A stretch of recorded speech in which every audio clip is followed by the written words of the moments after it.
It was supposed to be a proud moment. A Muslim man, dressed in his best suit, finally got the chance to fly first class for the very first time. He had worked hard, saved money, and earned this small luxury.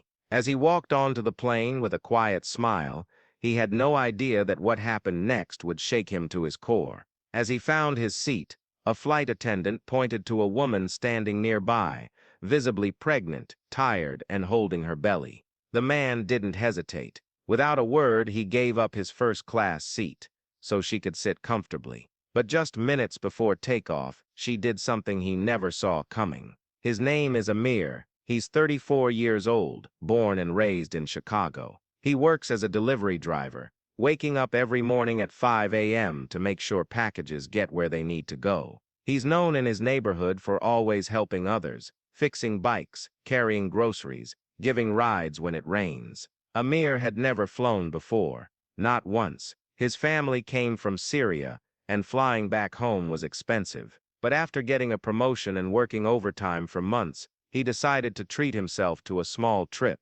just a short flight to visit his sister in Florida. He bought the ticket, packed one suitcase, got dressed in his nicest clothes. He even ironed his shirt the night before. When he boarded the plane, he saw his seat number and smiled. First class. It felt like something out of a movie. Then he saw her. She was in her late 20s, maybe early 30s. Her face looked worn out, like she hadn't slept in days. She held onto the wall for support as she walked down the aisle, one hand on her belly, the other gripping a small bag. Amir stood up without thinking. "Here," he said, smiling gently. "You can have my seat." The flight attendant looked surprised. "Are you sure?" He nodded. "Yes. I'm fine in economy." And just like that, he moved to the back of the plane, carrying only his small backpack. As the plane taxied down the runway, Amir settled into his new seat. Economy wasn't bad, a little cramped, but he didn't mind. He watched the clouds through the window, still feeling proud of what he'd done. A few rows ahead, he could see the woman sitting in first class. She looked more relaxed now, her breathing slowed. She even managed a small smile. He thought to himself, "Good, she needed it more than me." The flight took off smoothly. The sky was clear. Everyone seemed calm. But then, about 20 minutes into the flight, something strange happened. The woman started acting different. She kept looking around like she was nervous. She pulled her hoodie tighter, even though the cabin was warm. Every time someone passed by, she flinched. Amir noticed. He leaned forward in his seat and tried to catch her eye. He gave a small wave. She didn't respond, just stared straight ahead. Then she pulled out her phone. She typed something fast, too fast, then locked the screen. Seconds later, her phone buzzed again. She read the message and looked around once more. This time she caught Amir watching her. Their eyes met. She didn't look away. Instead, she slowly raised her hand and made a signal. 3 fingers up, then 2 taps on her earpiece, like a secret code. Amir blinked. Was that real? He shook his head. Maybe he was imagining things. But deep down, a tiny voice told him something wasn't right. 30 minutes into the flight, the captain announced a change en route. "There's been a security concern reported on board. We are diverting to a nearby airport for inspection. Please remain seated and calm." The cabin went silent. People looked around nervously. Some whispered. Others checked their phones. Flight attendants moved quickly through the aisles, checking passengers. Amir sat frozen. He looked toward first class. She was gone. Her seat was empty. Panic hit him. Had she gotten up during the announcement? Had she moved somewhere else? He scanned the cabin. Nothing. Then he heard footsteps behind him. 2 men in plain clothes, big jackets, sunglasses indoors. They walked straight to him. One of them tapped his shoulder. "Sir," the man said, "we need you to come with us." Amir's heart dropped. "What? Why?" The man didn't answer. He looked around. Other passengers were watching, whispering. He stood up slowly. They led him off the plane and into a small room at the airport, closed the door, sat him down. Then one of them placed a phone on the table. It was Amir's phone, and on the screen was a message from the woman. "Thank you for your help. You've been chosen." Amir stared at the message. What did it mean? The agents didn't explain much. They asked him questions about the woman, what she wore, what she said. If he knew her, he told them everything. But they didn't seem shocked, like they already knew the answers. Then one of them leaned in. "She's part of a special program," he said quietly. "We test people, randomly, to see how they react under pressure, in real situations." Amir couldn't believe it. "You're saying she was pretending to be pregnant?" "No," the agent replied. "She really is expecting. That part was real, but she was also testing you, watching how you'd behave." Amir's hands shook. "So what now?" he asked. The agent smiled. "We offer you a choice." He slid over a folder. Inside were photos, maps, names. "This is who we are," the agent said. "We find good people, honest people, people who do the right thing, without being asked, and we give them a chance to do more." Amir flipped through the pages. Photos of people helping strangers, saving lives, stopping crimes. Each one had received the same message: "Thank you for your help. You've been chosen." Amir didn't say yes that day. He didn't say no either. He left the airport with the folder tucked under his arm. His flight had been canceled, his ticket refunded. He went home. For days he barely spoke to anyone. He kept the folder on his desk. Didn't open it. But every time he walked outside he noticed things. A kid struggling with books. An elderly woman trying to cross the street. A stranger crying on a bench. He helped each one. Every time he waited for the footsteps, the message, the sign, but nothing came.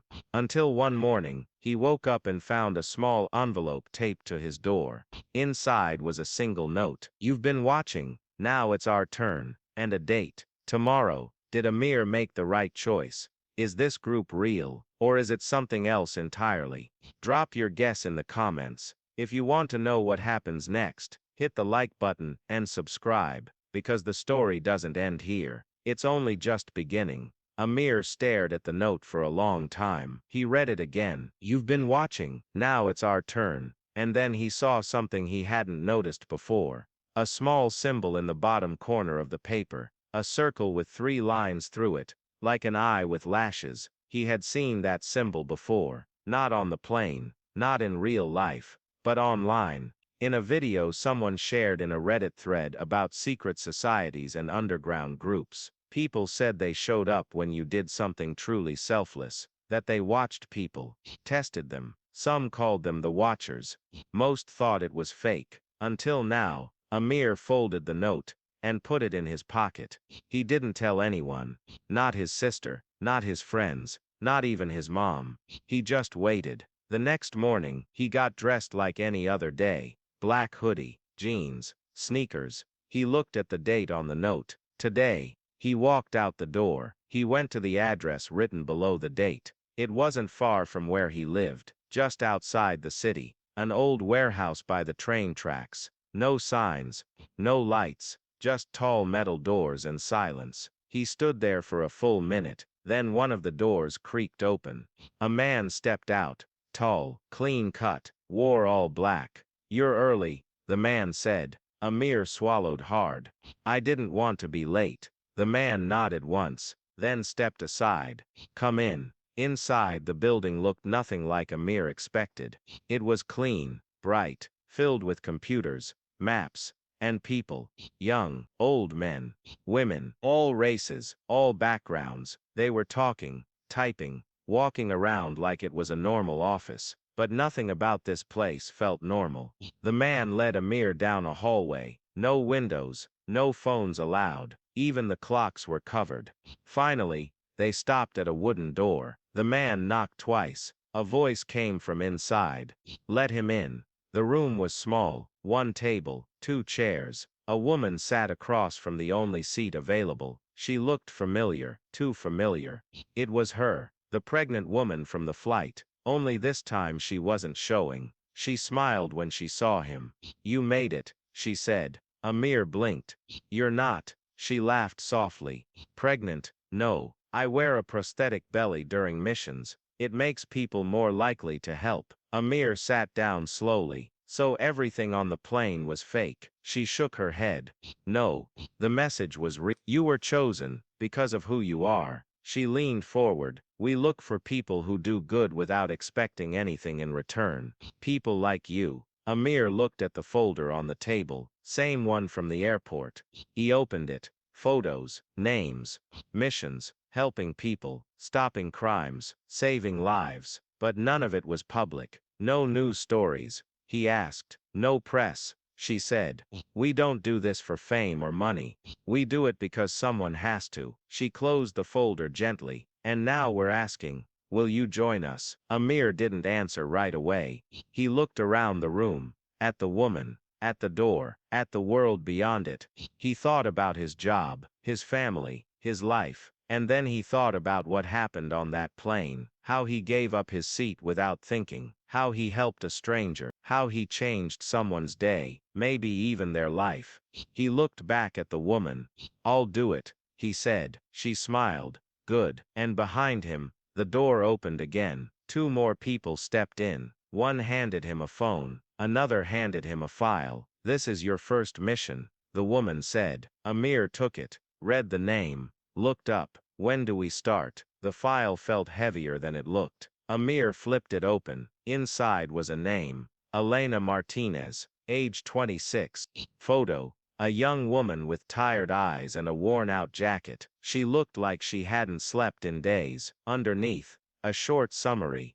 Missing since Tuesday. Last seen boarding a bus to the city. No calls, no texts, no trace. Then a time and location. Midnight, downtown bus station. That night, Amir read the details again. He looked up at the woman across from him.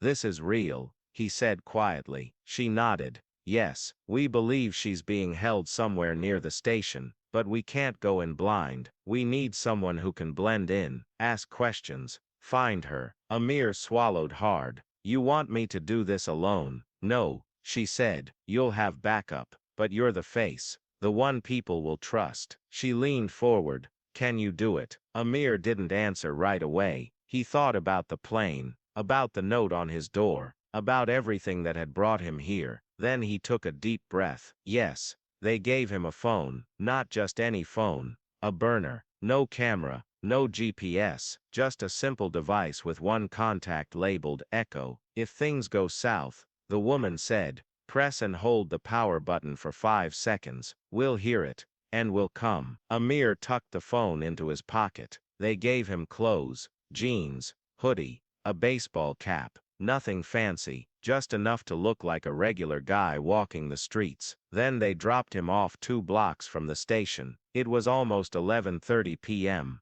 Cold wind, empty sidewalks, the sound of distant trains. He walked slowly, head down, eyes open. The station wasn't busy. A few homeless people under blankets, 2 cops leaning against their car, drinking coffee, a man pacing near the ticket booth, and a girl sitting alone on a bench. She looked around 18, thin frame, messy hair, eyes red from crying. Amir sat down a few seats away, watched her. She kept looking at her phone, typing something, deleting it, typing again. Finally she stood up, walked toward the restroom. Amir followed. He waited outside. 5 minutes passed. No sound, no movement. He knocked gently on the door. Hey, he whispered. Are you okay in there? A pause, then a shaky voice. Yeah, I'm fine. Amir glanced around. The coast was clear. I know you're not, he said softly. I'm here to help. Silence. Then the door opened a crack. Her face appeared. Tired, scared, scared. How do you know I need help? She asked. Amir reached into his pocket, pulled out the file, showed her the photo. Because I'm looking for Elena, he said. And I think you might be her. She stared at the paper, then at him, and then she started to cry. Elena didn't stop crying. She just stood there holding the restroom door like it was the only thing keeping her on her feet. Amir waited, let her breathe. Then she whispered, "You're not with them, are you?" "Who?" Amir asked. Her eyes darted around the hallway. "The men," she said. "They come every night. Ask questions, watch me." She wiped her face with her sleeve. "I don't know how they found me. Amir took a slow step forward. I'm not with them, he said.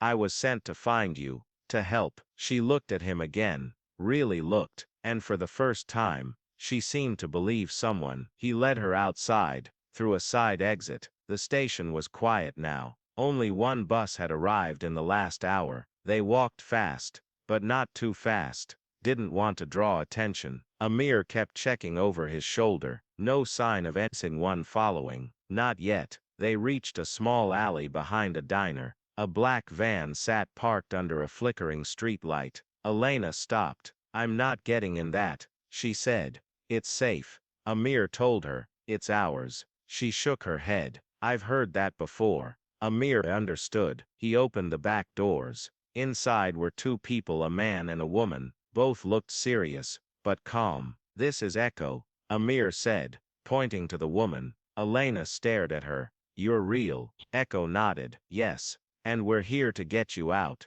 Elena hesitated. Then she stepped inside. Back at the base, Elena sat across from Amir and Echo. She held a cup of warm tea in her hands. Finally she spoke. They started watching me after I posted online, she said. What did you post? Echo asked. A video, Elena said. I recorded something I wasn't supposed to see. She looked at Amir. My boyfriend worked at a warehouse. He brought me there once. We were alone. I saw crates being loaded into trucks late at night. No labels, no names. She paused. But I heard voices. People inside. Amir's stomach twisted. You mean? Elena nodded. People, trapped. She pulled out her phone, scrolled through old files, then handed it to Echo. There it was. A shaky video. Dark, but clear enough. A man's voice yelling from inside a box. Let me out, please. Then footsteps, a door slamming shut,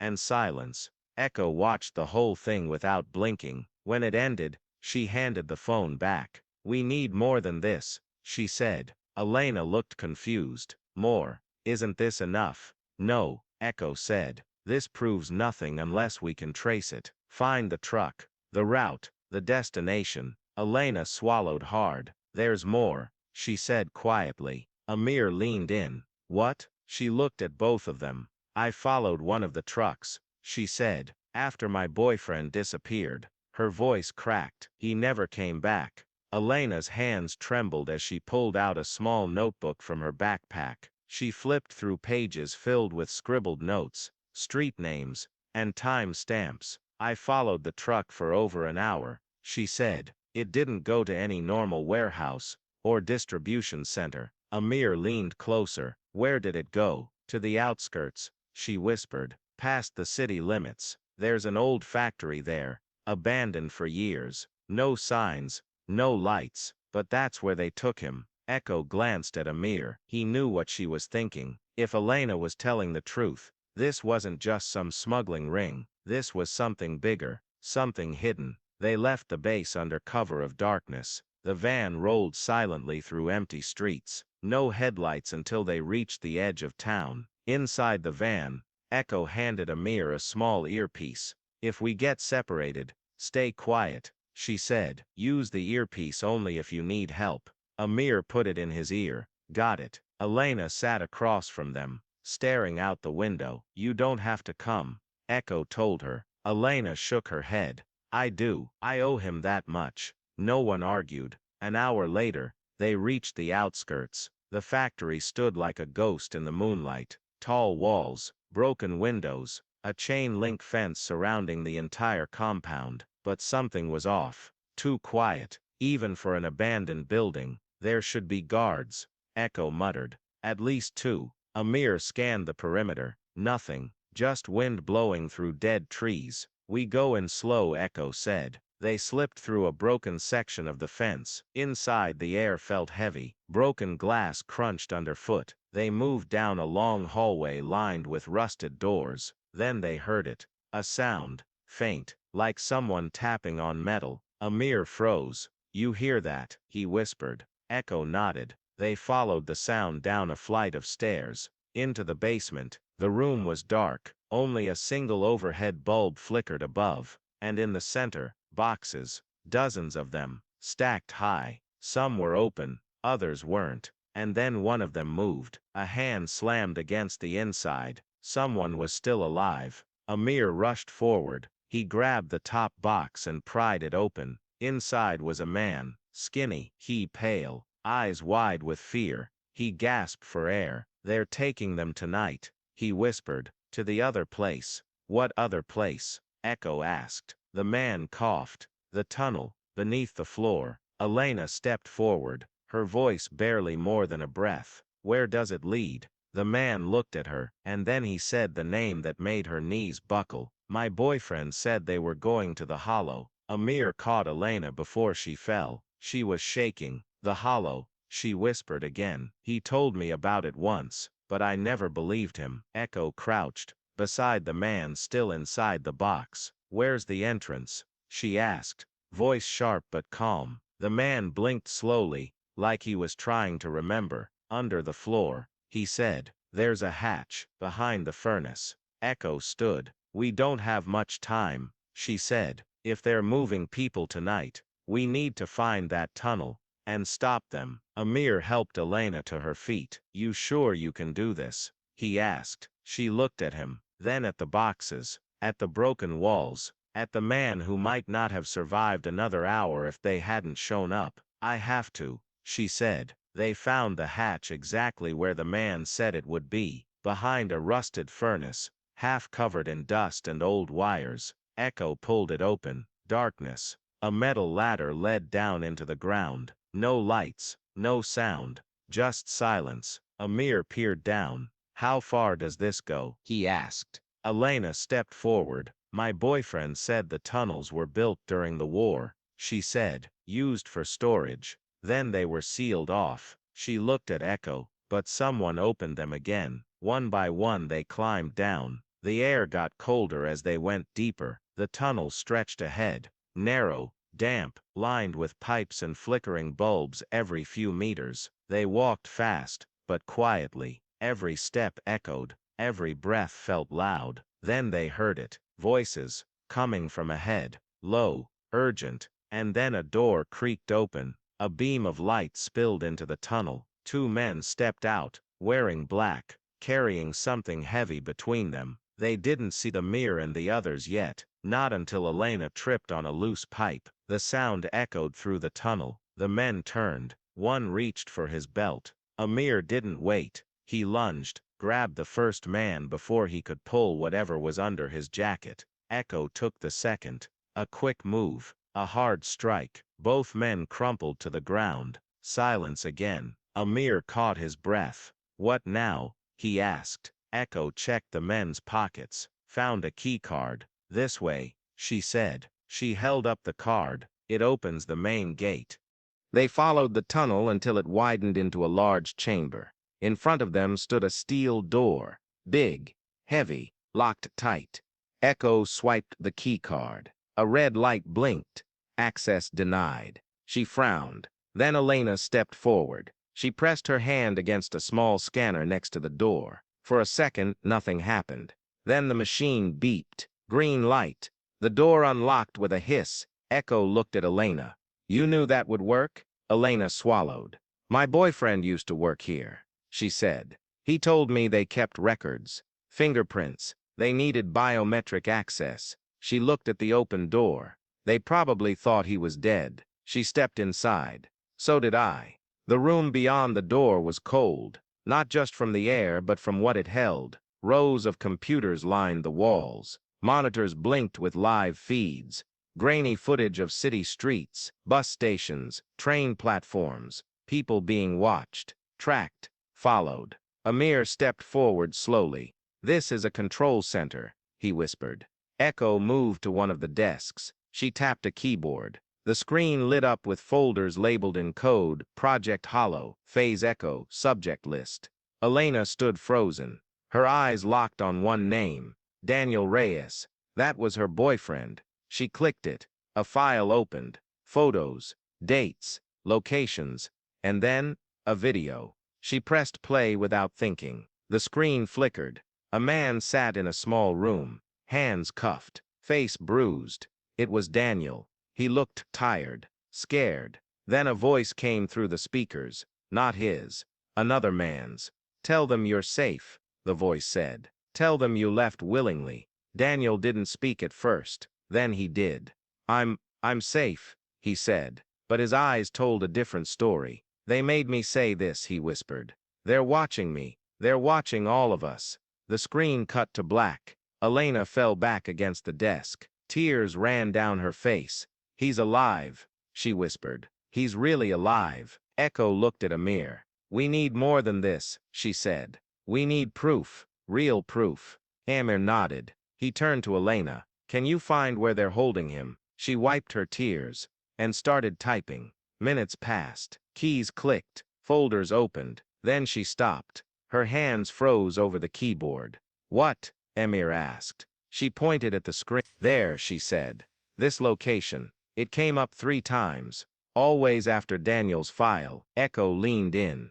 It was an address, just outside the city. Old industrial zone. No power grid. No cameras. Perfect for hiding people. Amir grabbed his coat. "We go now," he said. "I'm coming too." "No," Echo said. "It's too dangerous." Elena looked her straight in the eye. "If you try to stop me," she said, "I'll follow you anyway." Echo studied her, then nodded. "Fine, but you do exactly what we say." Elena agreed. They left the room. The tunnel behind them echoed with every step, but none of them noticed the red light blinking under one of the monitors. A hidden camera. Still recording. Still watching. Someone else knew they were here, and they were already on their way. They didn't make it far. As they reached the tunnel exit, a loud clang echoed behind them. Amir turned just in time to see the steel door slam shut. "They locked us in," Echo said. Then the lights above flickered, one by one, until only a few remained. A voice crackled through an unseen speaker. "You should have stayed out of this." Amir's heart pounded. "We need another way out," he said. Elena was already moving. "This tunnel connects to the old subway lines,"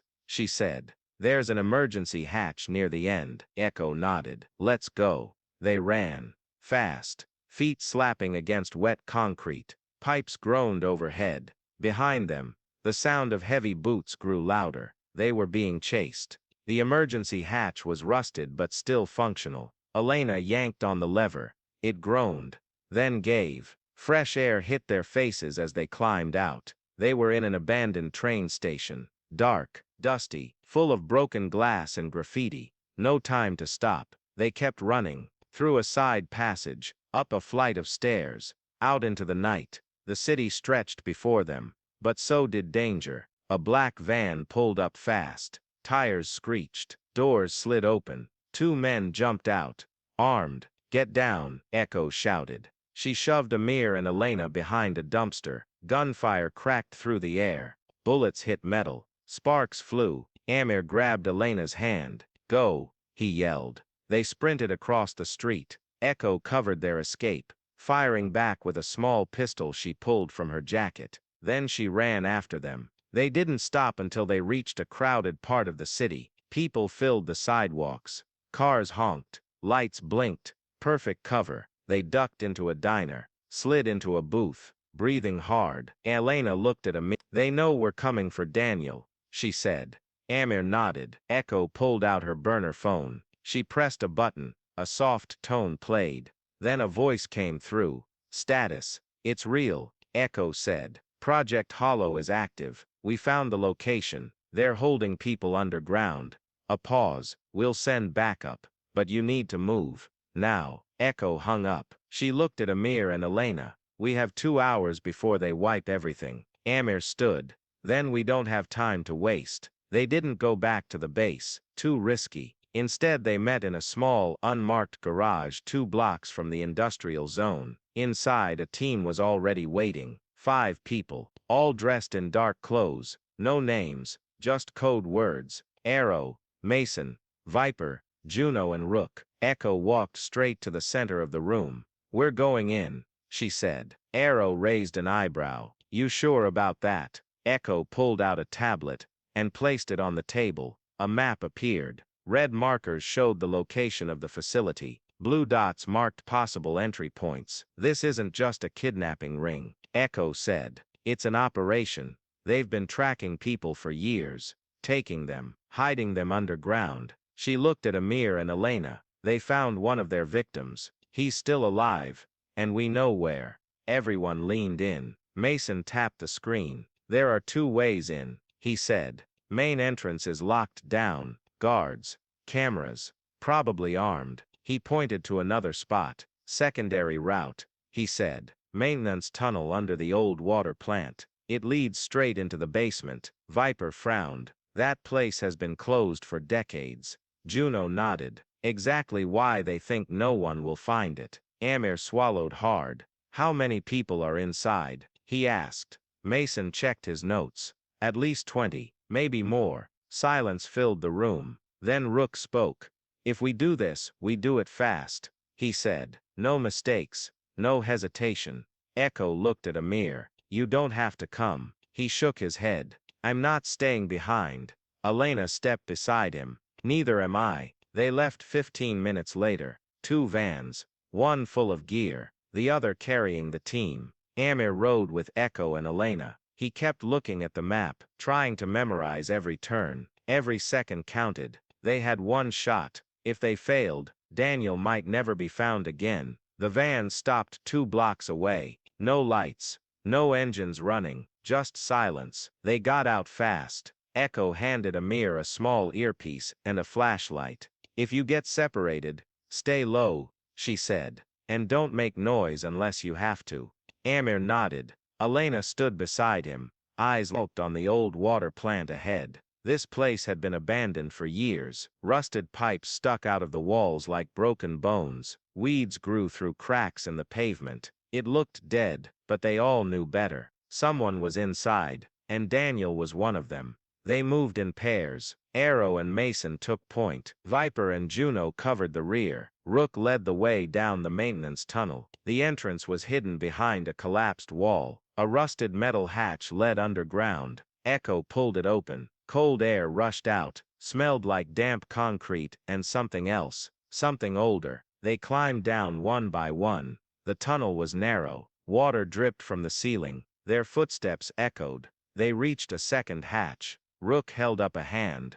Everyone froze. He pressed his ear against the door. Silence. Then voices, faint, coming from deeper inside. He looked back, clear. He pushed the hatch open. They slipped inside. The basement was dark. Broken shelves lined the walls. Old tools scattered across the floor. Echo motioned toward a stairwell at the far end. They followed her. Quiet steps, heartbeats louder than their boots. They reached the top, another door. This one had a small window. Echo peeked through. What she saw made her stiffen. She turned to the others. They're not just holding people, she whispered. They're watching them. She stepped aside. Amir looked through the window. Inside was a large room. Rows of cages. Each one held a person. Some sleeping, some pacing, some staring at the walls like they'd given up. Behind a glass panel above, a control room buzzed with workers. Cameras blinked.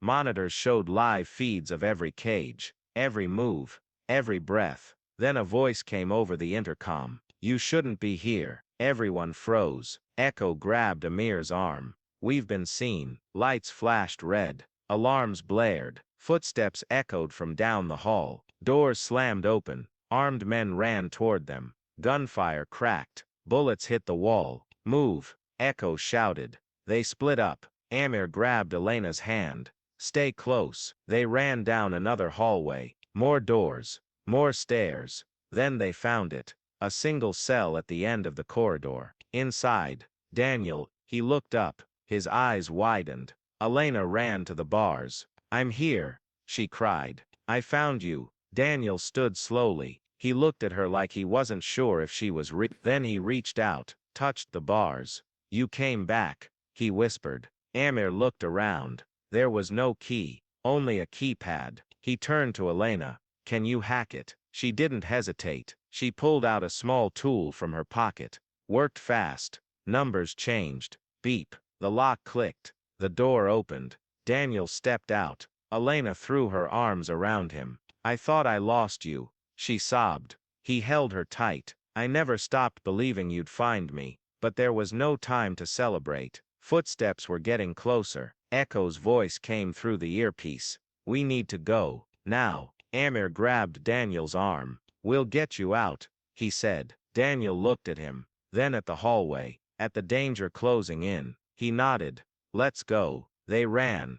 All of them. Daniel stumbled at first, his legs weak from weeks in captivity, but Amir kept a firm grip on his arm, pulling him forward. Elena stayed close behind. Behind them, the sound of boots pounded against concrete. Gunfire cracked through the halls. Echo's voice came through the earpiece again. "Main exit is compromised. Use the east stairwell. We'll meet you topside." Amir turned sharply down the hallway. The east stairwell was just ahead.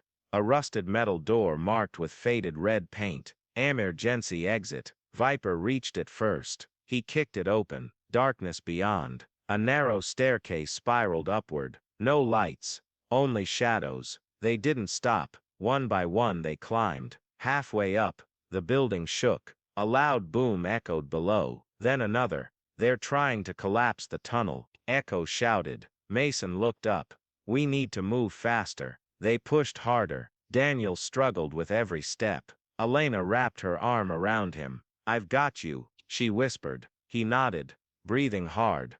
"I know." At the top, Rook and Juno waited. They pried open the final door. Fresh air rushed in. They were outside, in an old parking lot surrounded by broken fences and overgrown weeds. Two vans waited, engines running, doors open. "Go," Echo yelled. They sprinted toward the vehicles, but then, a spotlight hit them. From above, a drone hovered silently in the sky, watching, tracking, and then a second van screeched into the lot. Black, unmarked. Doors slid open. More armed men poured out. Not theirs. The enemy. Amir grabbed Daniel and shoved him behind a car. "Stay down," he shouted. Echo fired a few quick shots, forcing the attackers to take cover. Juno pulled out a small device from her jacket. She pressed a button. A high-pitched beep filled the air. Then the drone above blinked once, and fell from the sky, crashing into the ground with a fiery explosion.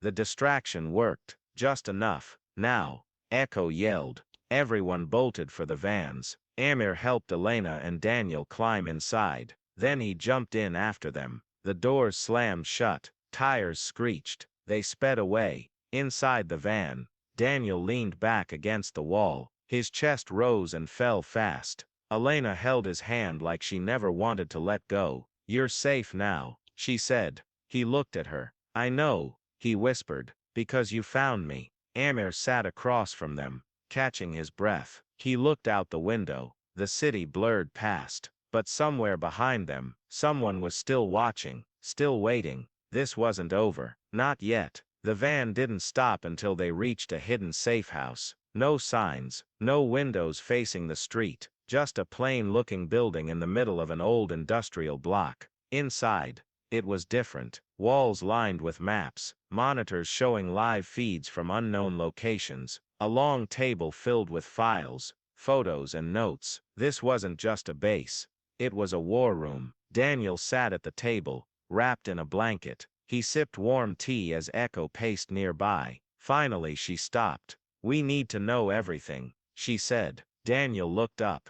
"I don't remember much at first," he said. "They drugged me when I got there, made me forget time, days, weeks." Elena leaned forward. "But you remember now." He nodded slowly. "They weren't just holding us," he said. "They were testing us." Amir frowned. "Testing? What do you mean?" Daniel took a deep breath. "They watched how we reacted under pressure," he said. "Some people broke fast, others held on for weeks." He looked at Amir.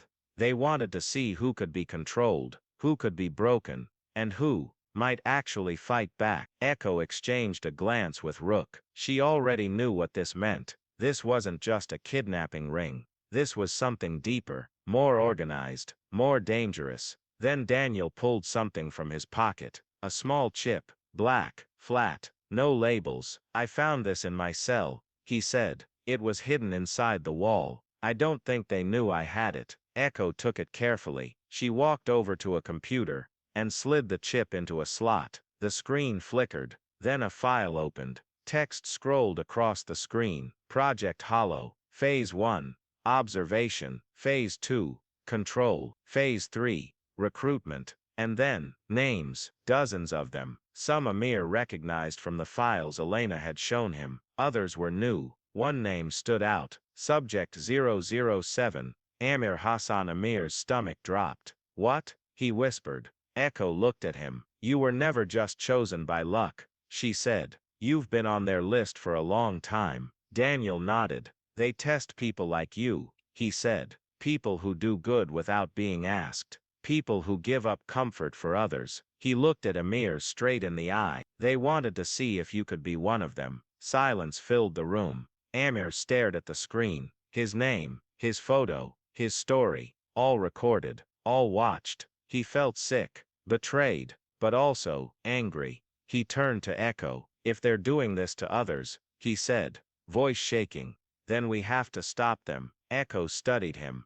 Then she nodded. We will. She turned to the team. Prepare for phase 1. Mason raised an eyebrow. You sure about that? Echo didn't hesitate. We're not running anymore, she said. We're taking the fight to them. They didn't waste time. Within minutes, the safe house was buzzing with action. Maps were spread across the table. Monitors blinked with new data from Daniel's chip. Names, locations, schedules. This wasn't just a list of kidnapped people anymore. It was a network, hidden in plain sight. Echo stood at the head of the room. She looked around at the team. We take them down one by one, she said, starting with the ones who run this. Amir sat quietly, staring at his name on the screen. Subject 007, Amir Hassan. He clenched his fists. Who decided I was worthy? He asked. Echo walked over. There's someone at the top, she said. We call him the architect. Daniel leaned forward. He's real, he said. I heard the others talk about him. He designed Project Hollow. He picks who gets tested, who gets broken, and who gets used. Elena frowned. Used for what? Viper answered without looking up from his laptop. For missions, he said. Operations no one else would do. Things governments can't be seen doing. He tapped a key. More files appeared. Photos of people like Amir. Men and women who had helped strangers, saved lives, done the right thing, and then vanished. They weren't taken, Echo said quietly. They were recruited. Amir swallowed hard. And if they refused, Juno looked up. They disappeared. That night, they made a plan, not just to stop Project Hollow, but to destroy it. From the inside out, they started with the weakest link, a man named Gregory Vance, former military, now a handler. He ran the facility where Daniel and the others were held. If they could get to him, they could get more names, more locations, more proof, enough to bring everything down. They found him 2 days later, living under a fake name in a quiet town outside the city. No guards, no cameras, just a small house and a dog that barked at every car that passed. They waited until midnight. Then they moved in, silent, precise. Echo and Rook entered through the back. Mason and Viper covered the front. Juno stayed in the van with Elena and Daniel. Amir waited outside, heart pounding. This wasn't just revenge, it was justice. Inside, Gregory woke up to a cold barrel pressed against his forehead. His eyes widened. I knew this would happen, he whispered. Echo crouched beside him. Then you know why we're here. He nodded slowly. The architect, he said. You won't find him unless he wants you to. Amir stepped into the room. Gregory's eyes locked onto him. You, he said softly. Subject 007.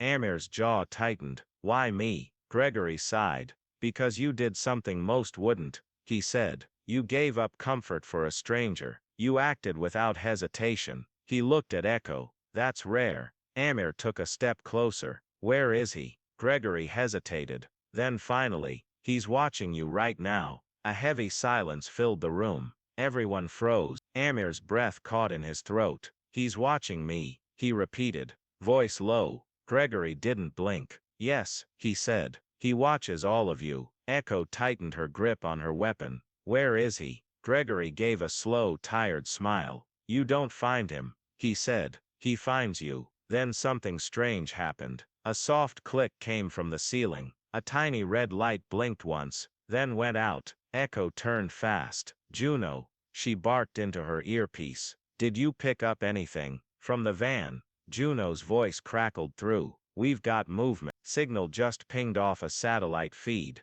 They know we're here. Elena's eyes widened. They're coming. They didn't waste time. Echo grabbed Gregory by the collar and yanked him up. You're coming with us, she said. He didn't resist. Outside, the night was still, too still. The dog had stopped barking. That wasn't normal. Amir looked around. Something felt off, wrong. Then he heard it. The faintest hum, like distant electricity. He turned toward the sound. Across the street, a black car sat parked. No lights, no engine noise, just sitting there, watching, waiting, and then, it drove away, slowly, without headlights, like it knew they were watching. Amir pointed. There, he said. Echo followed his gaze. She cursed under her breath. We need to move, she said. Now.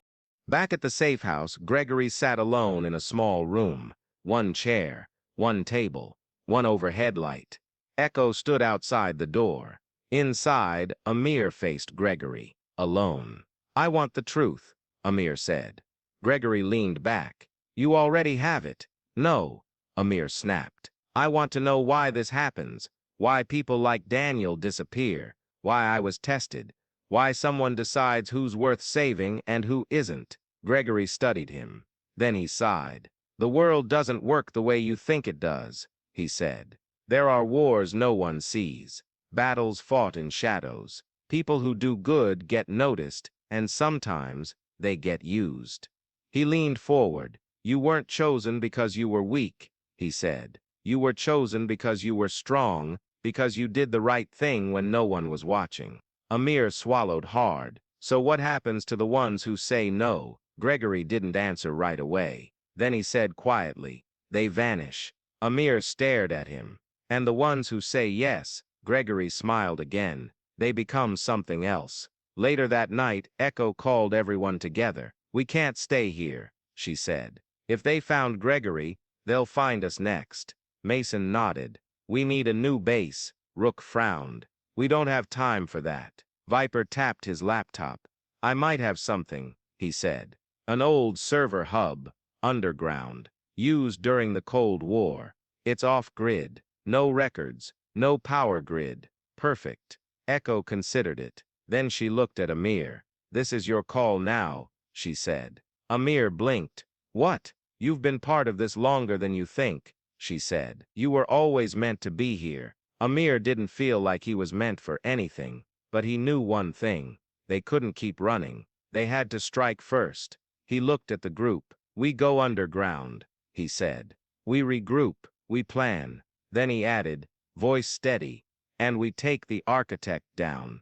They moved at dawn. No cars, no phones, no digital trail, just the vans, the gear, and a map to an old Cold War-era server hub buried beneath an abandoned industrial site on the outskirts of town. Elena rode with Amir and Daniel in the back. She kept glancing at him. You okay? She asked. Daniel nodded slowly. I just never thought I'd be free again, he said. And now we're going deeper into this. Amir looked out the window. Not deeper, he said. We're going under. The entrance was hidden beneath a collapsed warehouse. A rusted hatch led down. Echo went first. Then Rook and Mason, Juno and Viper followed with the equipment. One by one, they disappeared below ground. When it was Amir's turn, he hesitated. Gregory stood beside him, still in cuffs, still calm. You don't have to bring me, Gregory said. Amir didn't look at him. Yes, I do. He pushed Gregory forward. They descended. The underground base was colder than expected. Concrete walls, flickering lights, dust-covered terminals still humming with power. It had been forgotten by the world. Perfect. Echo walked through the halls like she already knew where everything was. This place is secure, she said. No signal, no cameras, just us. Mason dropped his bag. We can set up shop here for weeks, he said. Viper was already plugging in his laptop. I'll get the firewall up, he said. If anyone tries to track us, They won't find anything. Amir looked around. This wasn't just a hideout, it was a war room, and they were preparing for battle. That night they held a meeting. Everyone gathered around the central table. Maps, photos, files. Gregory sat in the corner, silent. Echo stood. "We've spent too long running," she said. "Now we fight, but not just to stop Project Hollow." She looked at Amir. "We take down the architect." Amir swallowed hard. "How?" Echo pulled out a tablet. "This chip Daniel gave us," she said. "It has more than just names. It has logs, encrypted messages, hidden locations." She tapped the screen.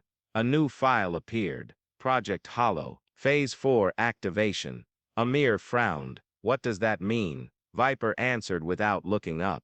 "It means they're not just testing people anymore." He looked at them. "They're preparing for something bigger." Daniel's face went pale. "They're building an army," he whispered. Silence filled the room. Then Elena spoke. "If they control who gets tested, who decides who makes the cut?" Gregory finally spoke. "There's only one person who knows that." Everyone turned to him. Amir stepped forward. "Who is the architect?" Gregory smiled. "The one person you'll never see coming." Gregory leaned back in his chair. He looked at Amir like he was waiting for him to figure it out. "You think you're chasing some shadowy figure," Gregory said. "Some hidden mastermind pulling strings from a dark room." He smirked. "But the architect is right under your nose." Amir's jaw tightened. "Who is it?" Gregory didn't answer. Instead he pointed at the tablet still in Echo's hands. "There," he said. "In the logs. Look at who authorized Phase 4. Echo's fingers moved fast across the screen. She scrolled through encrypted files. Then she stopped. Her face went cold. Everyone leaned in. There it was. A name. Dr. Evelyn Cross. Amir frowned. "Who is that?" Elena's eyes widened. "I know that name," she said. "She runs a non-profit, one of the biggest ones in the city." Daniel sat up straight. "She's famous," he said. "Donates millions, helps refugees, speaks at conferences." Viper let out a low whistle. "She's also on every advisory board in the country," he added. "Government, military, intelligence." Amir turned to Gregory. "You're saying she's behind this?" Gregory nodded slowly. "She started Project Hollow after her own son disappeared 10 years ago," he said. "She wanted to understand why people do good, why some choose to help, and others don't." He looked at Amir. "She built an entire system around it." Amir couldn't believe it. "So she kidnaps people, tests them." Gregory sighed. "To find the ones who can be trusted, who can be used." He leaned forward. "And now she's ready to use them." They spent the next few hours going through everything.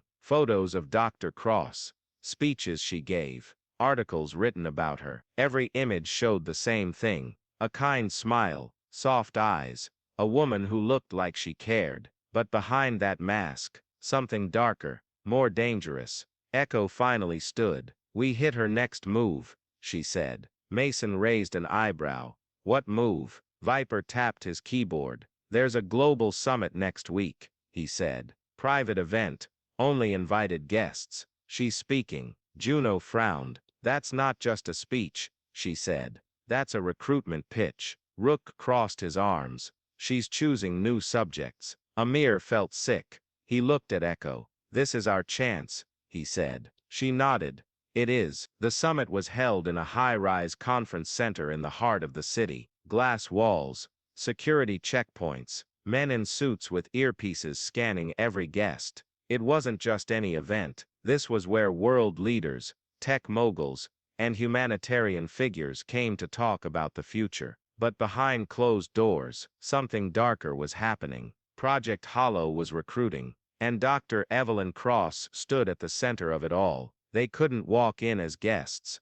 Too many eyes, too much history now that they knew who she was. So they went another way. Echo and Rook posed as maintenance workers. Juno and Viper hacked into the security system from a van across the street. Mason stayed back with Daniel and Gregory, ready to move if things went wrong. Amir and Elena went undercover, disguised as interns, low-level staff, easy to ignore, exactly what they needed. Inside, the atmosphere was tense, not because of the speeches, because of the silence between them. Every time Dr. Cross took the stage, people leaned in, listened, watched. She spoke softly, calmly, about kindness, sacrifice, service. There are those among us, she said, who do good not for recognition, but because it is who they are. She looked out over the crowd, smiled, and we must find them, protect them, guide them. Amir felt his stomach twist. That wasn't just a speech, it was a call, a signal. He turned to Elena. We need to find the list, he whispered. She nodded. They slipped away from the main hall, down a quiet hallway, past private meeting rooms. Then they found it. Room 402, unmarked, locked. Elena pulled out her tool again, worked fast. Beep. The door clicked open. Inside, a small office, one desk, one laptop, one file folder on top of everything else, labeled Phase 4, Final Selection. Amir opened it. Photos, names, locations, people like him, strangers who had done something selfless, now marked for recruitment, or worse. He flipped through the pages, then stopped. One name made his breath catch. Subject 008, Elena Martinez. He looked up. Elena was staring at it too. Her hands shook. They were going to take me, she whispered. Amir grabbed her hand. They won't. He looked around. We need to copy this. Elena nodded. She pulled out a small drive, inserted it into the laptop. Files began transferring. Seconds ticked by. Then, a knock at the door. Soft, but clear. Someone was outside. Amir and Elena froze. The knock came again. 3 short taps, then silence. No footsteps, no movement. Whoever was outside wasn't in a hurry. They were waiting, testing. Amir grabbed the drive and yanked it out. The transfer had only just started. Not enough, but it was all they had time for. He looked at Elena. She nodded. They moved fast. Elena grabbed the folder. Amir shut the laptop. Then they slipped through a side door behind the desk. An emergency exit that led into a narrow stairwell. They didn't look back. Downstairs, Echo's voice crackled through the earpiece. We've got movement. Security's tightening. You need to get out now. Amir kept running. We're on our way,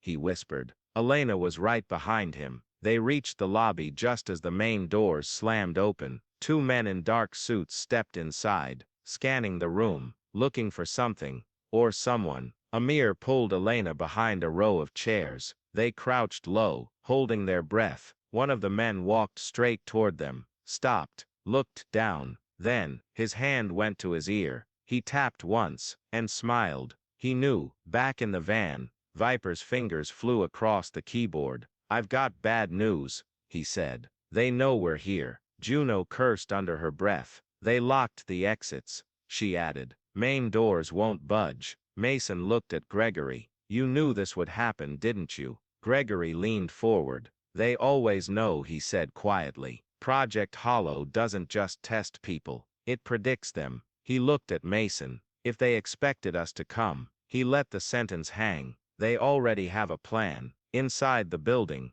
Amir and Elena barely had time to react before the lights flickered, then went out. Total darkness. A second later, spotlights clicked on. One landed directly on them. A voice came through a speaker above. Calm, smooth, familiar. You've done well to make it this far. Amir's stomach dropped. It was her, Dr. Evelyn Cross. But this is where your journey changes. The walls around them shifted. Hidden panels opened. Men in black stepped out, surrounding them. No escape. Elena tightened her grip on the folder. Amir stood tall. Then Dr. Cross appeared at the top of the stairs. She descended slowly, smiling, like she'd been expecting them all along. Welcome, she said. To the next phase. Dr. Cross stood at the bottom of the stairs. She looked calm, in control, like this was just another meeting, not an ambush, not a trap. Amir's heart pounded in his chest. Elena stayed close beside him. They were surrounded, every exit blocked, every move watched. And yet Dr. Cross didn't look angry. She looked proud. I knew you'd come, she said softly. Amir swallowed hard. You set this up. She smiled slightly. We don't set things up, she said. We observe. We understand, and when the time is right, she took a slow step forward. We offer a choice. Amir clenched his fists. What kind of choice? Dr. Cross tilted her head. To keep running, she said, or to finally understand why you were chosen. Elena stepped forward. You kidnapped people, she said. You tested them like lab rats. Dr. Cross didn't flinch. We gave them purpose, she said. Something most never find in their entire lives. She looked at Amir. And now it's your turn. They were taken to a small room down the hall. No windows, no cameras, just a table and 2 chairs. Dr. Cross sat across from them, alone. No guards, no threats, just conversation. She folded her hands. I know what you think of me, she said. Monster, manipulator, a villain hiding behind good deeds. She leaned forward. But tell me, Amir, do you regret what you did on that plane? He hesitated. No, he said. I did the right thing. She nodded. And that's why we chose you. She looked at Elena. And you followed him here, she said. Even though you knew it could be dangerous. Elena didn't answer. Dr. Cross smiled. You both acted without hesitation, she said. Without being asked. That's rare. She paused. And we need people like you. A screen lit up on the wall behind her. Photos appeared. People, some Amir recognized from the files, others were new. Men and women who had helped strangers, saved lives, done the right thing. Then the photos changed. Now they wore black, standing in formation, training, fighting, working together. These are the ones who accepted our offer, Dr. Cross said. They didn't disappear. They evolved. She looked at Amir. They became something more. Amir stared at the screen, at the faces, at the lives that had been changed. He turned to Dr. Cross. And if we say no? She studied him for a long moment. Then you walk away, she said, with everything you've learned, with proof, with truth. She leaned in. But you won't. Amir frowned. Why not? She smiled. Because you already know what happens next. Amir didn't speak for a long time. He looked at the screen, at the people who had said yes, at the ones who had chosen to become something more. Then he looked at Elena. She was watching him, waiting. This wasn't just his choice, it was hers too. Dr. Cross sat back in her chair. I won't lie to you, she said. What we do isn't easy. It's not meant to be. She folded her hands again. But it's necessary. Amir finally found his voice. You kidnapped people, he said. You watched them suffer, tested them like they were lab rats. Dr. Cross nodded. Yes, she admitted. Because we needed to know who could handle the truth. She leaned forward. And now so do you. A soft chime filled the room.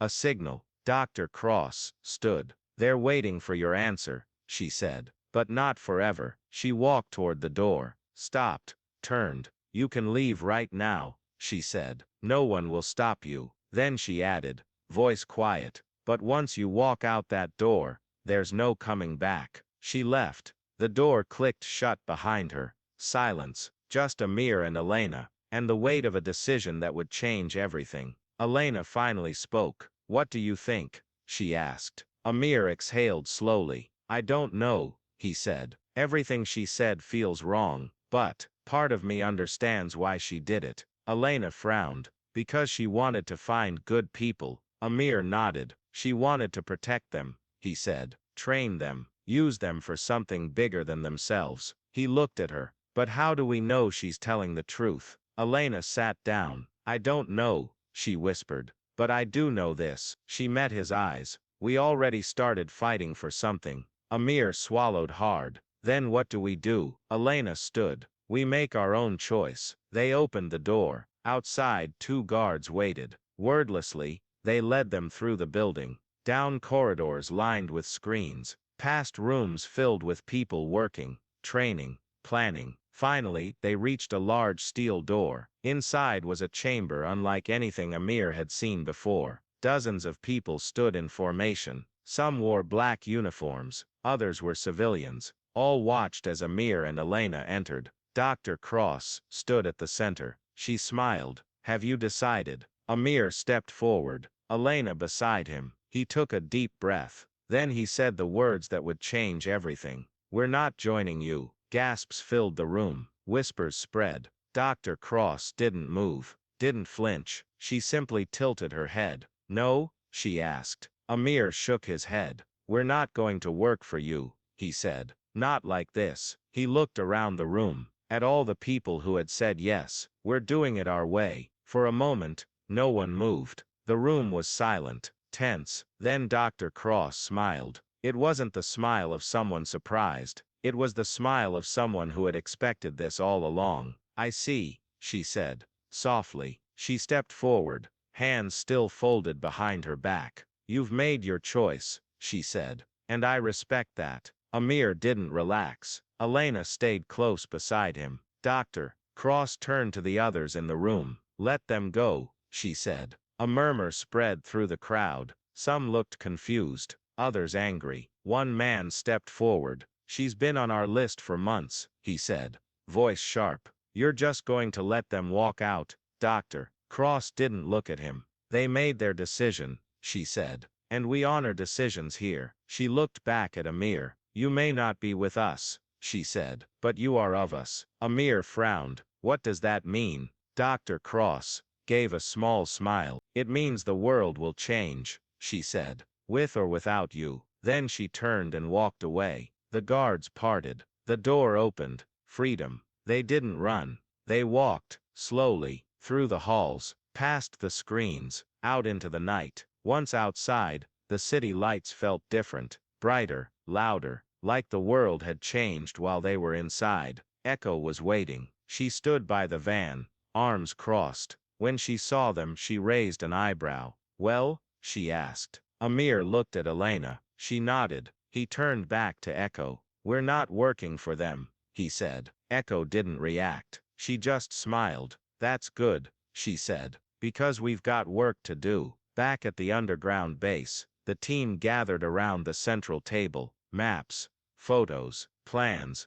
This wasn't just a hideout anymore. It was a new beginning. Amir stood at the head of the room. He looked at everyone. Echo, Rook, Juno, Viper, Mason, Daniel, Elena. Gregory sat off to the side, still cuffed but watching closely. Amir took a deep breath. We can't stop Project Hollow alone, he said. Not completely. He looked around, but we can fight back. Echo nodded. We expose them, she said, piece by piece. Viper tapped his keyboard. I've already started decrypting the files from the summit, he said. There's enough here to bring down half their network. Juno leaned forward. We leak it slow, she said. Control the story. Keep them guessing. Rook crossed his arms. And when they come after us? Amir met his eyes. We'll be ready. Weeks passed. The leaks began. First a name, then a location, then a video. Hidden messages buried in code. Evidence released in pieces. Project Hollow started to crack. Its handlers vanished. Its facilities shut down. Its recruits disappeared. But the architect remained hidden, watching, waiting, always 2 steps ahead. One night, Amir found a package on his doorstep. No return address. Inside was a single note. You started something bigger than yourself. Now the real test begins. And beneath it, a symbol, 3 lines through a circle, the same one from the first note. The Watchers, still watching, still waiting. Amir closed the box, looked up at the sky. Somewhere out there, the game had only just begun.